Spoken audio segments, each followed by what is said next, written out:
In the Bridger Mountains of Montana, November 1876, a German immigrant named Sam Fletcher started doing something so strange, his neighbors were convinced he'd lost his mind. As he began stacking heavy river stones between 2 layers of log walls, the local old-timers just shook their heads. "A waste of good timber," one of them grumbled. "Double the work for half the cents," said William Thorpe, the most respected builder in the whole settlement. But Sam had a secret. He'd nearly frozen to death his first winter in a standard cabin, and he had noticed something about heat that 2 generations of American frontiersmen had completely overlooked. This wasn't just some crazy idea. It was a principle of physics that would be put to the ultimate test by the coldest winter the mountains had seen in 40 years. A winter that would turn Sam's foolish wall into the difference between life and death, between sleeping comfortably in his shirt sleeves while his neighbors burned through their entire wood supply just to stay alive. Before I revealed the exact technique that kept Sam's cabin at a comfortable 68 degrees while others struggled to stay above freezing, do me a favor, smash that like button, hit subscribe, and drop a comment telling me where you're watching from. Why? Because I'm about to show you the precise measurements, the exact stone placement, and the science that made this possible. This is knowledge that has been buried for over a century. And if you stick around, you'll understand why modern insulation companies might not want you to know about the power of thermal mass. Now, let's get back to what Sam was building that November. He wasn't just building a cabin, he was building a fortress against the cold. But to everyone else, it looked like a monument to stupidity. You see, a standard Montana cabin back then was simple. A single wall of logs, with mud and moss stuffed in the gaps. The heat from your fireplace came in, and just as quickly, it went right back out. An hour or 2 after the fire died down, the warmth was gone. By morning, you'd have ice on the inside of your windows. This was just normal frontier life. Sam's design was completely different. He built a full outer wall of logs. Then, 18 inches inside that, he built an entire second wall, and in that gap, he began carefully placing thousands of pounds of riverstone. He wasn't just dumping them in, he was fitting them together like a puzzle, from the foundation all the way up to the roof beams. "You're wasting good timber on a foolish experiment," his neighbor, Samuel Creek, told him. "That rock won't burn, and it sure won't keep you warm." William Thorpe, the expert builder, was even more blunt. "Double walls trap moisture.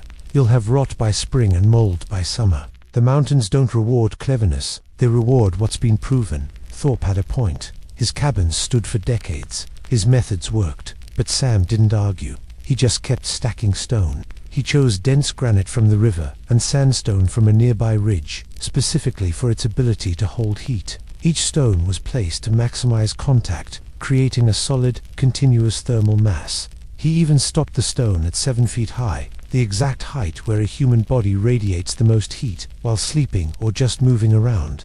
By mid-November, the cabin looked absurd. It was thick as a fort, dark inside because he had to use smaller windows, and so heavy he'd had to dig a foundation for feet down to bedrock. The whole settlement was laughing. Sam the Fool, they called him. The German who doesn't understand American winters. They all thought he was about to learn a very hard lesson. But here's what Sam understood, that they didn't. Thermal mass. Think of it like this. A normal log cabin is like a paper cup. You pour hot coffee in, it feels warm, but the heat escapes almost instantly. Sam's cabin was like a thick ceramic mug. It takes a little longer to heat up, but once it's warm, it stays warm for a very long time.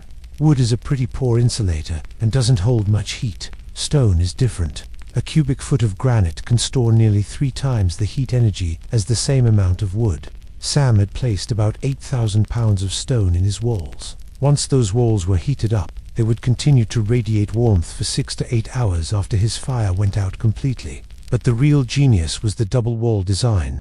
It created an insulated pocket. The outer wall kept the cold air out, and the inner wall kept the heat in, allowing the stone core to soak up warmth from the fireplace like a battery. That 18-inch gap wasn't random either. It was the perfect distance to let warm air circulate against the stone without creating drafts. His neighbors just didn't get it.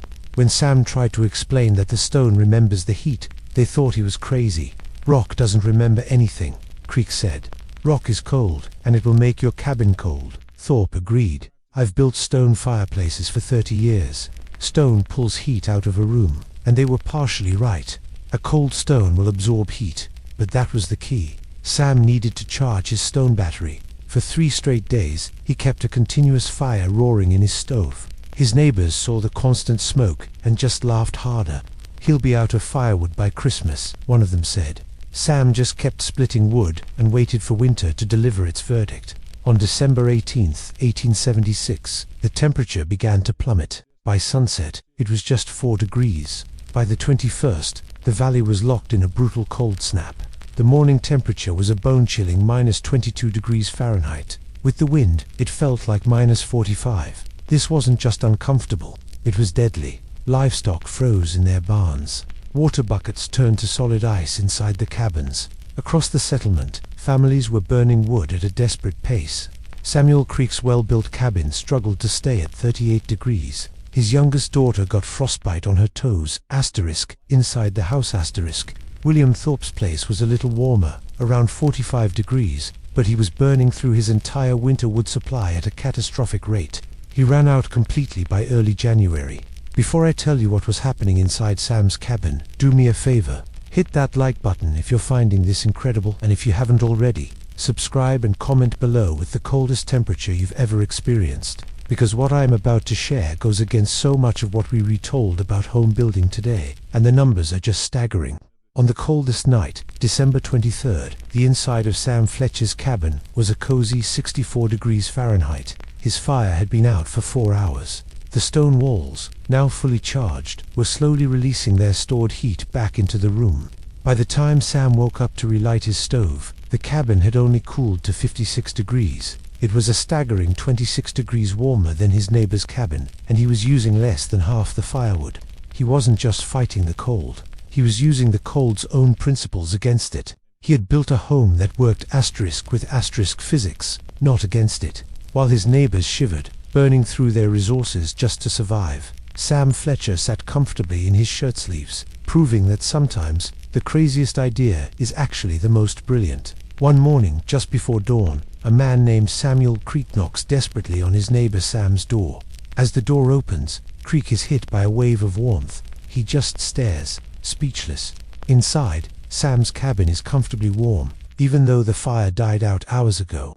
Creek touches the interior stone wall. It's still radiating heat. Sam, with his German accent, explains, "It holds the heat, holds it and gives it back." This was no ordinary log cabin. While his neighbors shivered in their drafty homes, burning through cords of wood, Sam had built something revolutionary. He'd constructed his cabin with a double wall, a gap of 18 inches filled with carefully selected river stones. He was creating what we now call thermal mass. His neighbors thought he was crazy. They mocked his German heat walls. That is, until the brutal winter of 1876 hit. Word of Sam's warm cabin spread like wildfire. A skeptic named Thorpe even brought a thermometer to test the claim. At 9 in the morning, with no fire since midnight, the interior temperature was a balmy 62 degrees Fahrenheit. The outside of the same wall, -18, an 80-degree difference. Thorpe, thermometer in hand, uttered 5 words that would change frontier building forever. "I was wrong. This works." The numbers didn't lie. That January, Sam burned just over 1 cord of wood per week. His neighbor, Creek, burned almost 3. Thorpe, 2.5. Sam was using about half the firewood, but staying significantly warmer, especially during the freezing nights when the fires went out. But the real proof wasn't in the data. It was in the well-being of their families. That winter, Creek's daughter suffered from frostbite.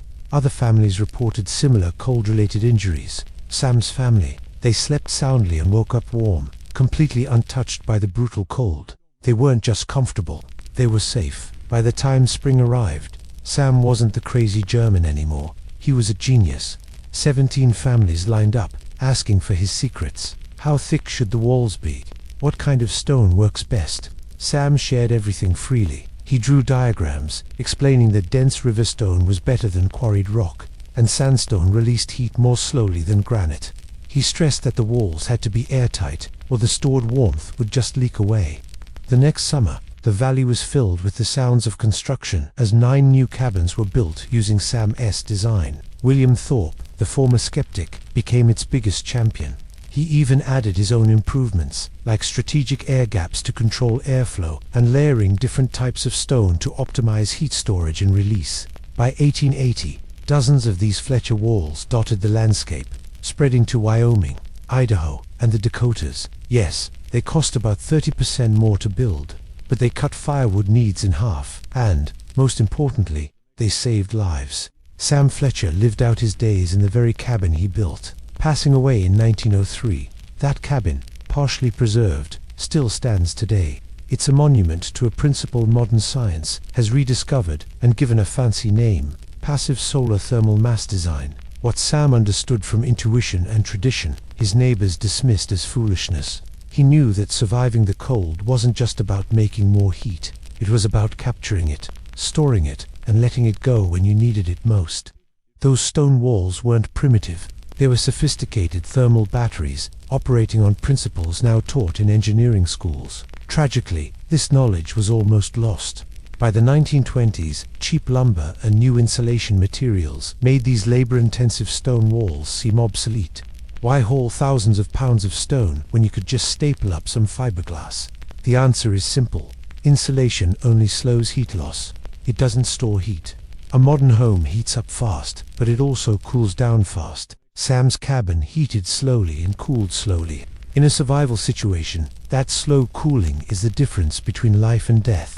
Recent reconstructions of Fletcher-style walls confirm what Sam knew all along. They retain heat for 6 to 9 hours, perfectly matching his observations from 1876. Modern homes, using these same principles, can reduce heating costs by up to 60%. The physics hasn't changed, and the wisdom hasn't changed. Only our willingness to learn from the past has. The story of Sam Fletcher isn't just about building. It's a lesson in humility. It shows how traditional knowledge, honed over generations, often holds brilliant solutions to real-world problems. It's a warning against the arrogance of assuming that modern is always better. Sam never claimed he invented this. Similar ideas exist all over the world, from Korean floor heating to European masonry stoves. He simply adapted ancient wisdom to a new and harsh environment and proved its worth. If you found this deep dive into frontier ingenuity fascinating, do me a favor and hit that like button and subscribe for more. Let me know in the comments what other historical building techniques you want to explore. Sod houses, Russian stoves. I have so many of these stories ready to go, each packed with practical wisdom our modern world has forgotten. The real question is, are you ready to learn what the old-timers knew? Because next time, we're looking into a Norwegian immigrant who built a chimney that defied all logic, yet outperformed every expert in Colorado. You won't want to miss it. If you enjoyed it, please subscribe to the channel and hit the bell icon so you don't miss the next ones. We'll meet again on Hill Destiny with another tale. Take